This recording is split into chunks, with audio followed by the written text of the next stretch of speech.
Carlos Castaneda's Tales of Power, Part 3, The Sorcerer's Explanation, Chapter 3, The Bubble of Perception. This is also the next to last chapter. I spent the day myself at Don Gennaro's house. I slept most of the time. Don Juan came back in the late afternoon, and we hiked in complete silence. Let me get this microphone here. Oh, shit. There we go.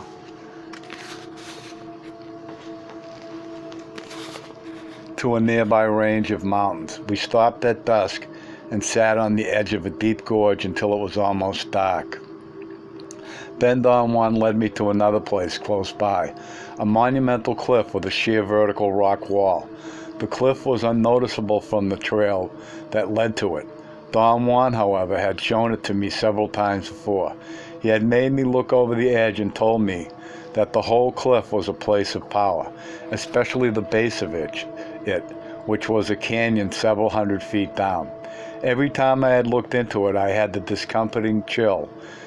The canyon was always dark and menacing. Before we reached the place, Don Juan said that I had to go on by myself and meet Pablito on the edge of the cliff. He recommended that I could relax and perform the gate of power in order to wash away my nervous tiredness. Don Juan stepped aside to the left of the trail, and the darkness simply swallowed him. I wanted to stop and examine where he had gone, but my body did not obey. I began to jog, although I was so tired that I could hardly keep on my feet. When I reached the cliff, I could not see anyone there, and I went on jogging in place, breathing deeply. After a while, I relaxed a bit. I stood motionless with my back against the rock, and I noticed then the shape of a man a few feet away from me. He was sitting, hiding his head in his arms. I had a moment of intense fright and recoiled, and then I explained to myself that the man must be Pablito, and without any hesitation I advanced toward him. I called Pablito's name out loud. I figured that he must have been uncertain of who I was and had become so scared that he covered his head not to look. But before I reached him, some inexplicable fear took possession of me. My body froze on the spot, with my right arm already extended to touch him. The man lifted his head up.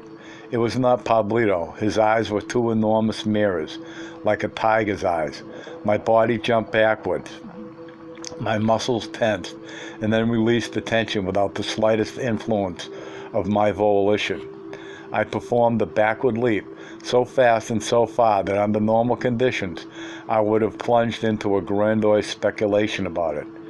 As it was, however, my fright was so out of proportion that I had no inclination for pondering, and I would have run out of there had it not been that someone held my arm forcibly. The feeling that someone was holding me by the arm threw me into a total panic. I screamed. My outburst, instead of being a shriek I thought it would have been, was a long, chilling yell. I turned to face my assailant. It was Pablito, who was shaking even more than me.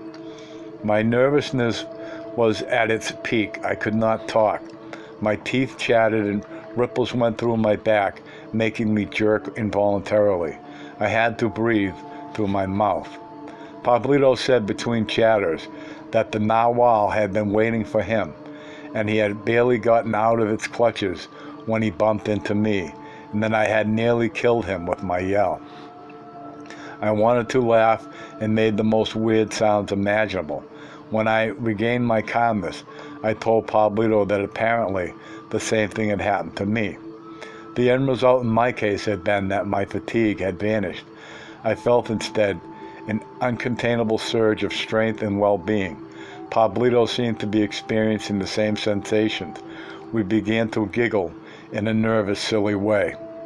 I heard the sound of soft and careful steps in the distance. I detected the sound before Pablito. He appeared to react to my stiffening. I had the certainty that someone was approaching the place where we were. We turned in the direction of the sound, and a moment later, the silhouettes of Don Juan and Don Gennaro became visible.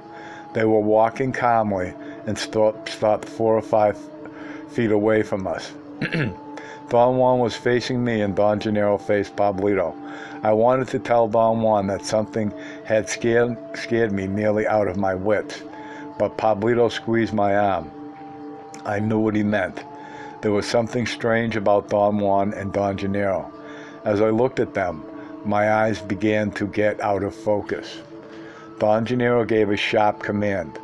I did not understand what he had said, but I knew he had meant that we should not cross our eyes. The darkness had settled on the world, Don Juan said, looking at the sky. The darkness has settled on the world. Don Gennaro drew a half moon on the hard ground. For a moment it seemed to me that he had used some sort of iridescent chalk, but then I realized that he was not holding anything in his hands. I was perceiving the imaginary half moon that he had drawn with his finger.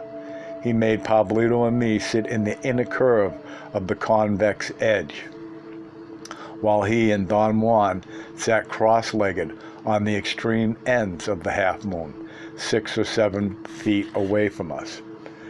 Don Juan spoke first. He said that they were going to show us their allies. He told us that if we would gaze at their left sides, between their hips and their rib bones, we would see something like a rag or a handkerchief hanging from their belts. Don Gennaro added that next to the rags on their belts were 2 round button-like things, which we should gaze at their belts until we saw the rags and buttons. Before Don Gennaro had spoken, I had already noticed some flat item, like a piece of cloth and 1 round pebble that hung from their belts. Don Juan's allies were darker and more menacing than Don Gennaro's. My reaction was a mixture of curiosity and fear. My reaction was experienced in my stomach, and I was not judging anything in a rational manner. Don Juan and Don Gennaro reached for their belts and seemed to unhook the dark pieces of cloth. They took them from with their left hands. Don Juan flung his into the air above his head, but Don Gennaro let his drop to the ground gently. Both pieces of cloth stretched as if the hurling and the dropping had made them spread like perfect smooth handkerchiefs. They descended slowly like kites. The movement of Don Juan's ally was the exact replica of what I had perceived him doing when he had whirled around days before. As the pieces of cloth got closer to the ground, they became solid, round, and massive. They first curled as though they had fallen over a doorknob. Then they expanded. Don Juan's grew into a voluminous shadow. It took the lead and moved toward us. Crushing small rocks and hard lumps of dirt. It came within 4 or 5 feet of us, to the very dip of the half moon between Don Juan and Don Gennaro. At one moment I thought it was going to roll over us and pulverize us. My terror at that instant was like a burning fire. The shadow in front of me was gigantic, perhaps 14 feet high and 6 feet across. It moved as if it were feeling its way around with no eyes. It jerked and wobbled. I knew that it was looking for me. Pablito at that moment hit his head against his chest. The sensation that his movement produced in me dispelled some of the awesome attention that I had focused on the shadow. The shadow seemed to become disassociated, judging by its erratic jerks. Then it moved out of sight and merged with the darkness around us. I shook Pablito. He lifted his head and let out a muffled scream. I looked up. A strange man was staring at me. He seemed to have been right behind the shadow, perhaps hiding behind it. He was rather tall and lanky. He had a long face, no hair, and the left side of his head was covered by a rash or an eczema of some sort. His eyes were wild and shiny. His mouth was half open. He wore some sort of strange pajama-like clothing. His pants were too short for him. I could not distinguish whether or not he had on shoes. He stood looking at us for what seemed like a long time, as if waiting for some opening in order to lurch at us and tear us apart. There was so much intensity in his eyes. It was not hatred or violence, but some sort of animal feeling of distrust. I could not stand the tension any longer. I wanted to adapt a fighting position that Don Juan had taught me years before, and I would have done so had it not been for Pablito, who whispered that the ally could not go over the line that Don Gennaro had drawn on the ground. I realized then that there was indeed a bright line that seemed to detain whatever was in front of us. After a moment, the man moved away to the left, just like the shadow before. I had the sensation that Don Juan and Don Gennaro had called them both back. There was a short, quiet pause. I could not see Don Juan or Don Gennaro anymore. They were no longer sitting on the points of the half moon. Suddenly I heard the sound of two small pebbles hitting the solid rock floor where we were sitting, and in a flash the area in front of us lit up as if a mellow yellowish light had been turned on. In front of us there was a ravenous beast, a giant, nauseating-looking coyote or wolf. Its whole body was covered with a white secretion like perspiration or saliva. Its hair was raggedy and wet. Its eyes were wild. It growled with a blind fury that sent chills through me. Its jaws shivered and globs of saliva flew all over the place. It pawed the ground like a mad dog trying to get loose from a chain. Then it stood on its hind legs and moved its front paws and its jaws rapidly. All its fury seemed to be concentrated on breaking some barrier in front of us. I became aware that my fear of that crazed animal was of a different sort than the fear of the two apparitions I had witnessed before. My dread of the beast was a physical revulsion and horror. I looked on in utter impotence at its rage. Suddenly it seemed to lose its wildness and trotted out of sight. I heard then something else coming towards us, or perhaps I sensed it. All of a sudden a shape of a colossal feline loomed in front of us. I first saw its eyes in the darkness, and then they were huge and fixed like two pools of water reflecting light. It snorted and growled softly. It exhaled hair and moved back and forth in front of us without taking its eyes away from us. It did not have the eccentric glow that the coyote had. I could not distinguish its features clearly, and yet its presence was infinitely more ominous than the other beasts. It seemed to be gathering strength. I felt that it was so daring that it would go beyond its limits. Pablito must have had a similar feeling, for he whispered that I should duck my head and lie almost flat against the ground. A second later, the feline charged. It ran toward us, and then it leaped with its paws extended forward. I closed my eyes and hid my head and my arms against the ground. I felt that the beast had ripped the protective line that Don Gennaro had drawn around us, and was actually on top of us. I felt its weight pinning me down. The fur on its belly rubbed against my neck. It seemed that its forelegs were caught in something. It wriggled to set itself free. I felt its jerking and prodding and heard its diabolic puffing and hissing. I knew then that I was lost. I had a vague sense of a rational choice, and I wanted to resign myself calmly to my fate of dying there, but I was afraid of the physical pain of dying under such awful circumstances. Then some strange force surged through my body. It was as if my body refused to die and pooled all its strength in one single point, my left arm and hand. I felt an indomitable surge coming through it. Something uncontrollable was taking possession of my body, something that forced me to push the massive malignant weight of that beast off of us. Pablito seemed to have reacted in the same fashion, and we both stood up at once. There was so much energy created by both of us that the beast was flung like a rag doll. The exertion had been supreme. I collapsed on the ground, panting for air. The muscles of my stomach were so tense I could not breathe. I did not pay any attention to what Pablito was doing. I finally noticed that Don Juan and Don Gennaro were helping me to sit up. I saw Pablito spread out on the ground facing down with his arms outstretched. He seemed to have fainted. After they made him sit up, Don Juan and Don Gennaro helped Pablito. Both of them rubbed his stomach and his back. They made him stand up, and after a while he could sit up by himself again. Don Juan and Don Gennaro sat on the ends of the half moon, and then they began to move in front of us, as if a rail existed between the 2 points, a rail that they were using to shift their positions back and forth from one side to the other. Their movement made me dizzy. They finally stopped next to Pablito and began to whisper in his ear. After a moment, they stood up, all three of them at once, and walked to the edge of the cliff. Don Gennaro lifted Pablito as if he were a child. Pablito's body was stiff like a board. Don Juan held Pablito by his ankles. He whirled him around and seemingly to gain momentum and force.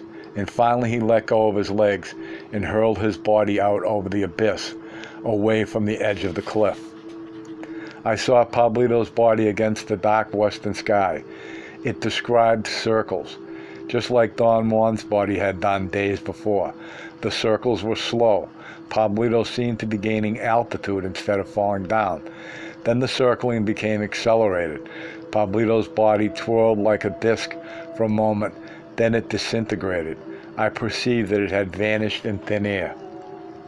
Don Juan and Don Gennaro came to my side, squatted by me, and proceeded to whisper in my ears. Each said something different, yet I had no trouble in following their commands. It was as if I became split the instant they uttered their first words. I felt that they were doing with me what they had done with Pablito. Don Gennaro made me whirl, and I had the thoroughly conscious sensation of spinning or floating for a moment. Next, I was rushing through the air, plummeting down to the ground at a tremendous speed. I felt, as I was falling, that my clothes were ripping off. Then my flesh fell off, and finally only my head remained. I had a very clear sensation that as my body became dismembered, I lost my superfluous weight, and thus my falling lost its momentum, and my speed decreased. My descent was no longer a vertigo. I began to move back and forth like a leaf. Then my head was stripped of its weight, and all that was left of me was a square centimeter, a nugget, a tiny pebble-like residue. All my feelings were concentrated there. Then the nugget seemed to burst, and I was 1,000 pieces. I knew, or something somewhere knew, that I was aware of the 1,000 pieces at once. I was the awareness itself. Then some part of that awareness began to be stirred. It rose, grew. It became localized. Little by little, I regained the sense of boundaries, consciousness, or whatever. And suddenly, the me that I knew was familiar with erupted into the most spectacular view of all the imaginable combinations of beautiful scenes. It was as if I were looking at thousands of pictures of the world, of people, of things. The scenes then became blurry. I had the sensation that they were being passed in front of my eyes at a greater speed until I could not single out any of them for examination. Finally, it was as if I were witnessing the organization of the world rolling past my eyes in an unbroken, endless chain. I suddenly found myself standing on the cliff with Don Juan and Don Gennaro. They whispered that they had pulled me back, and that I had witnessed the unknown that no one can talk about. They said that they were going to hurl me into it once more, and that I should let the wings of my perception unfold and touch the tonal and the narwhal at once, without being aware of going back and forth from one to the other. I again had the sensation of being tossed, spinning and falling down at a tremendous speed. Then I exploded. I disintegrated. Something in me gave out. It released something I had kept locked up all my life. I was thoroughly aware then that my secret reservoir had been tapped and that it poured out unrestrainedly. There was no longer the sweet unity I call me. There was nothing, and yet that nothing was filled. It was not light or darkness, hot or cold, pleasant or unpleasant. It was not that I moved or floated or was stationary. Neither was I a single unit, a self, or as I am accustomed to being. I was a myriad of cells, which were all me, a colony of separate units that had a special allegiance to one another and would join unavoidably to form one single awareness, my human awareness. It was not that I knew beyond the shadow of a doubt, because there was nothing I could have known with, but all my single awareness knew that the I, the me of my familiar world, was a colony, a conglomerate of separate and independent feelings that had an unbending solidarity to one another. The unbending solidarity of my countless awarenesses, the allegiance that those parts had for one another, was my life force. A way of describing that unified sensation would be to say that those nuggets of awareness were scattered. Each one of them, as they were scattered, each one of them was aware of itself, and none was more predominant than the other. Then something would stir them, and they would join and emerge onto an area where all of them had to be pulled into one clump. The me I know as me myself. Then I would witness a coherent scene of worldly activity, or a scene that pertained to other worlds in which I thought must have been pure imagination, or a scene that pertained to pure thinking. That is, I had views of intellectual systems, or of ideas sprung together as verbalizations. In some scenes, I talked to myself to my heart's content. After every one of those coherent views, the me would disintegrate and nothing would into nothingness, and it would disintegrate and be nothing once more. During one of those excursions into a coherent view, I found myself on the cliff with Don Juan. I instantly realized that I was then the total me I am familiar with. I felt my physicality as real. I was in the world rather than merely viewing it. Don Juan hugged me like a child. He looked at me. His face was very close. I could see his eyes in the darkness. They were kind.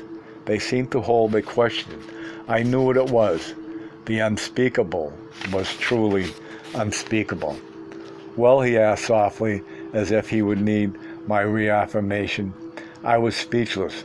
The words numb, bewildered, confused, and so on were not in any way appropriate descriptions of my feelings at that moment.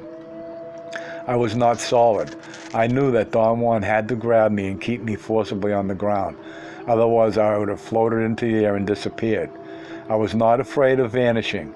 I longed for the unknown, where my awareness was not unified. Don Juan walked me slowly, pushing me down on both of my shoulders to an area around Don Gennaro's house. He made me lie down, then covered me with soft dirt from a pile that he seemed to have prepared beforehand. He covered me up to my neck. Then with leaves he made a sort of pillow for my head to rest on and to hold me, and told me not to move or to fall asleep. He said that he was going to sit and keep me company until the earth had again consolidated my form.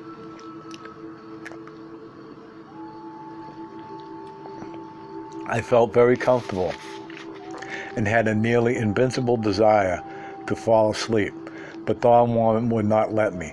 He demanded that I should talk about anything under the sun except what I had experienced. I did not know what to talk about at first. Then I asked about Don Gennaro.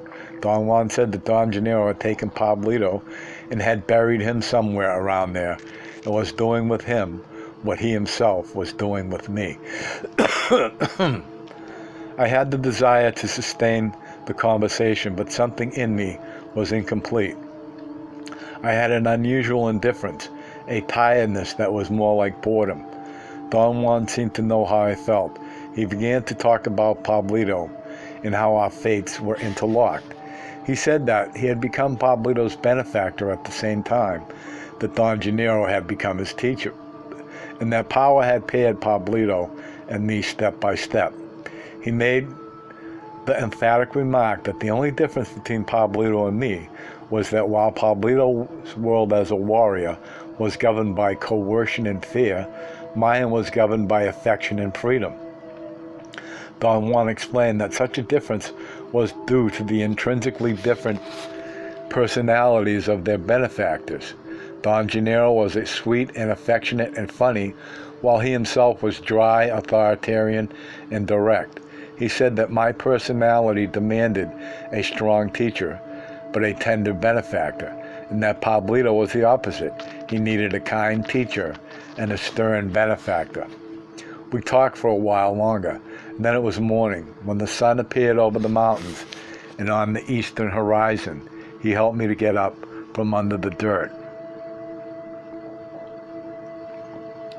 After I woke up in the early afternoon, Don Juan and I sat by the door of Don Gennaro's house. Don Juan said that Don Gennaro was still with Pablito, preparing him for the last encounter. Tomorrow you and Pablito will go into the unknown, he said. I must prepare you for it now. You go into it by yourself. Last night you two were like yo-yos being pulled back and forth. Tomorrow you will be on your own. I had then a rush of curiosity and questions about my experiences of the night before just poured out of me. He was unruffled by my barrage. Today I have to accomplish a most crucial maneuver, he said. I have to trick you for the last time. You must fall for my tricking. He laughed and slapped his thighs. What Gennaro wanted to show you with the first exercise the other night was how sorcerers use the Nawal, he went on. There is no way to get to the sorcerer's explanation unless one has willingly used the Nawal, or rather unless one has willingly used the tonal to make sense out of one's actions in the Nawal. Another way of making all this clear is to say that the view of the tonal must prevail if one is going to use the Nawal the way sorcerers do. I told him that I had found a blatant incongruity in what he had just said. On the one hand, he had given me 2 days before an incredible recapitulation of his studied acts over a period of years, acts designed to affect my view of the world. And on the other hand, he wanted that same view to prevail. One thing has nothing to do with the other, he said. Order in our perception is the exclusive realm of the tonal. Only there can our actions have a sequence. Only there are they like stairways where one can count the steps. There is nothing of that sort in the Nawal. Therefore, the view of the tonal is a tool, and as such, it is not only the best tool, but the only tool we've got. Last night your bubble of perception opened, and its wings unfolded. There is nothing else to say about it. It is impossible to explain what happened to you, so I'm not going to attempt to, and you shouldn't try to either. It should be enough to say that the wings of your perception were made to touch your totality. Last night you went back and forth between the Nawal and the tonal, time and time again. You were hurled in twice so as to leave no possibility for mistakes. The second time you experienced the full impact of the journey into the unknown, and your perception unfolded its wings when something in you realized your true nature. You are a cluster. This is the sorcerer's explanation. The Nawal is the unspeakable. All the possible feelings and beings themselves float in it like barges, peaceful, unaltered forever.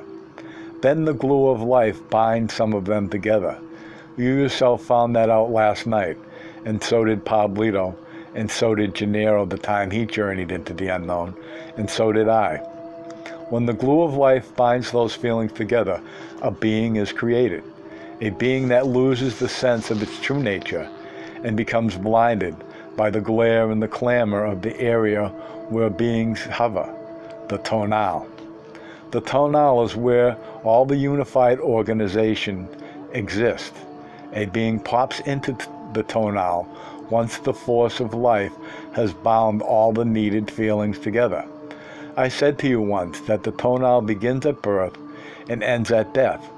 I said that because I know that as soon as the force of life leaves the body, all those single awarenesses disintegrate and go back again to where they came from, the Nawal.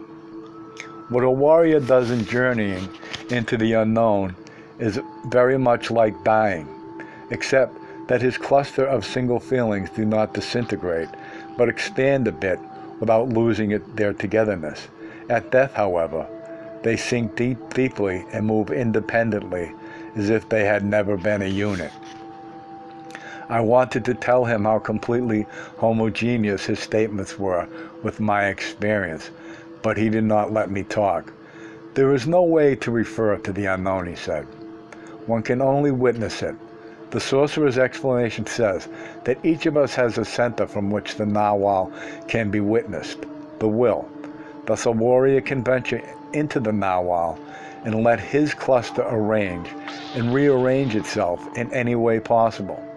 I've said to you that the expression of the Nawal is a personal matter, and that it is up to the individual warrior himself to direct the arrangement and rearrangements of that cluster.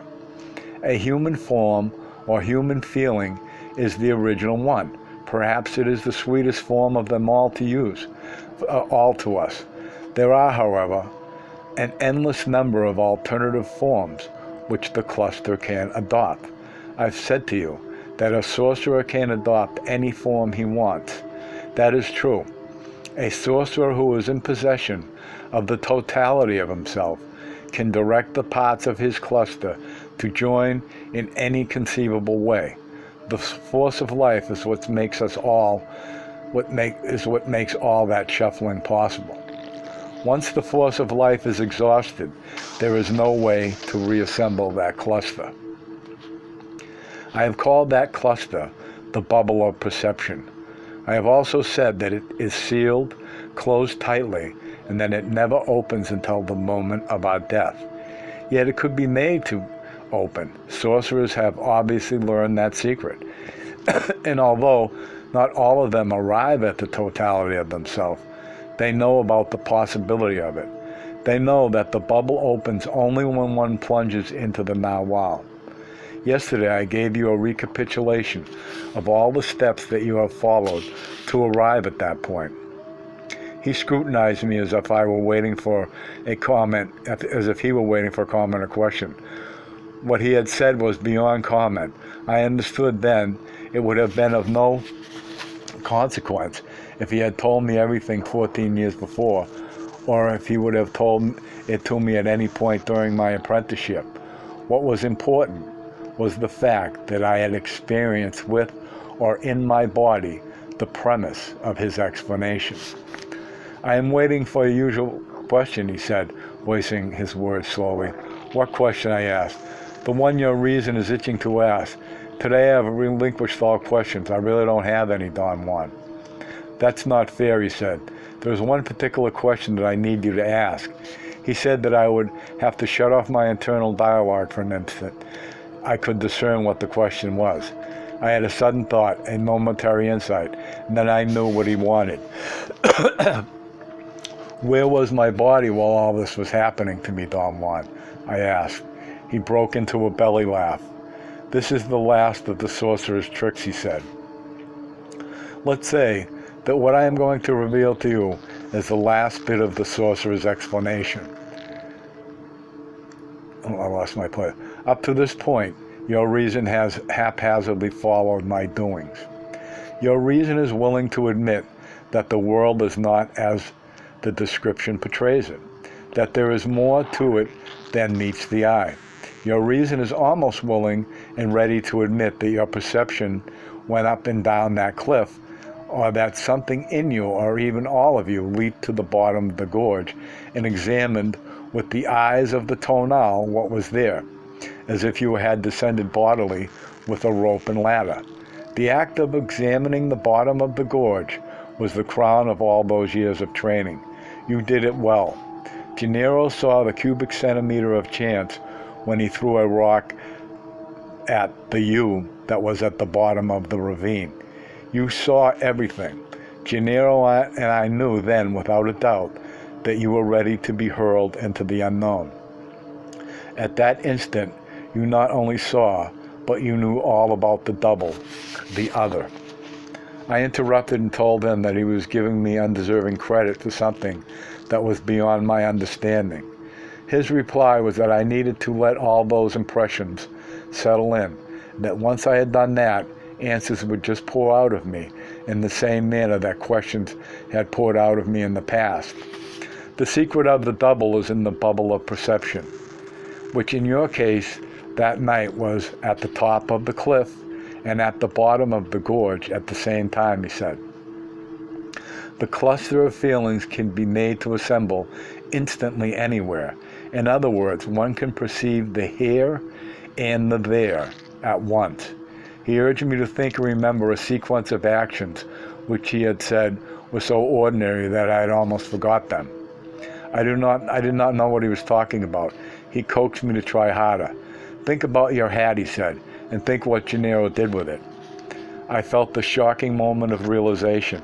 I had forgotten that Don Gennaro had actually wanted me to take off my hat because it kept falling off, blown by the wind, but I did not want to let go of it. I had felt stupid being naked. Wearing a hat, which I ordinarily never do, gave me a sense of strangeness. I was not really myself, in which case being without clothes was not so embarrassing. Don Gennaro had attempted to change hats with me, but his was too small for my head. He made jokes about the size of my head and the proportions of my body. And finally he took my hat off and wrapped my head with an old poncho like a turban.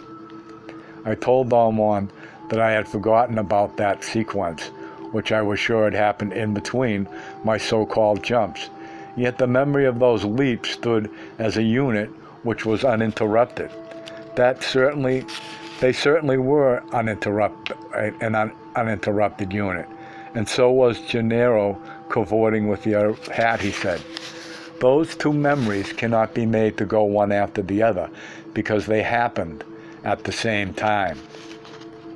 He made the fingers of his left hand move as if they could not fit into spaces between the fingers on his right hand. Those leaps were only the beginning, he went on. Then came your true excursion into the unknown. Last night you experienced the unspeakable, the narwhal. Your reason cannot fight the physical knowledge that you are a nameless cluster of feelings. Your reason at this point might even admit that there is another center of assemblage, the will, through which it is possible to judge or assess and use the extraordinary effects of the narwhal. It has finally dawned on your reason that one can reflect the narwhal through the will, although one can never explain it. But then comes your question. Where was I when all this was taking place? Where was my body? The conviction that there is a real you as a result of the fact that you have rallied everything you've got around your reason. At this point, your reason admits that the narwhal is the indescribable, not because the evidence has convinced it, because it is safe to admit that. Your reason is on safe ground. All the elements of the tonal are on its side. Don Juan paused and examined me. His smile was kind. Let's go to Gennaro's place of predilection, he said. He stood up and we walked to the rock where we had talked 2 days before. We sat comfortably on the same spots with our backs against the rock. To make reason feel safe is always the task of the teacher, he said. I've tricked your reason into believing that the tonal was accountable and predictable. Gennaro and I have labored to give you the impression that only the narwhal is beyond the scope of explanation. The proof that the tricking was successful is that at this moment it seems to you that in spite of everything you have gone through, there is still a core that you can claim as your own, your reason. That's a mirage. Your precious reason is only a center of assemblage, a mirror that reflects something which is outside of you. Last night, you witnessed not only the indescribable tonal, the indescribable narwhal, but also the indescribable tonal. The last piece of the sorcerer's explanation says that reason is merely reflecting an outside order, and that reason knows nothing about that order. It cannot explain it in the same way it cannot explain the narwhal. Reason can only witness the effects of the tonal, but never could it understand it or unravel it. The very fact that we are thinking and talking points out an order that we follow without ever knowing how we do that or what the order is. I brought up then the idea of Weston's man research into the workings of the brain as a possibility to explaining what that order is. He pointed out that all that research did was to attest that something was happening. Sorcerers do the same thing with their will, he said. They say that through the will they can witness the effects of the narwhal. I can add now that through reason, no matter what we do with it or how we do it, we are merely witnessing the effects of the tonal. In both cases, there is no hope ever to understand or to explain what it is that we are witnessing. Last night was the first time that you flew on the wings of your perception. You were still very timid, and you ventured only on the band of human perception. A sorcerer can use those wings to touch other sensibility, a crow's for instance, a coyote's or a cricket's, or the order of other worlds in that infinite space. Do you mean other planets, Thalmon? Certainly. The wings of perception can take us to the most recondite confines of the narwhal or into inconceivable worlds of the tonal. Can a sorcerer go to the moon, for instance? Of course he can, he replied, but he wouldn't be able to bring back a bag of rocks, though. We both laughed and joked about it, but his statement had been made in ultimate seriousness. We have arrived at the last part of the sorcerer's explanation, he said. Last night, Gennaro and I showed you the last 2 points that make the totality of man, the narwhal and the tonal. Once I told you that those 2 points were outside of oneself, and yet they were not. That is the paradox of the luminous beings. The tonal of every one of us is but a reflection of that indescribable unknown filled with order. The narwhal of every one of us is but a reflection of that indescribable void that contains everything. Now you should sit on Gennaro's place of predilection until twilight, and by then you should have pounded the sorcerer's explanation into place. As you sit there now, you have nothing except the force of your life that binds that cluster of feelings. He stood up. Tomorrow's task is to plunge into the unknown by yourself, while Gennaro and I watch without intervening, he said. Sit here and turn off your internal dialogue. You may gather the power needed to unfold the wings of your perception and fly to that infinitude. End of chapter.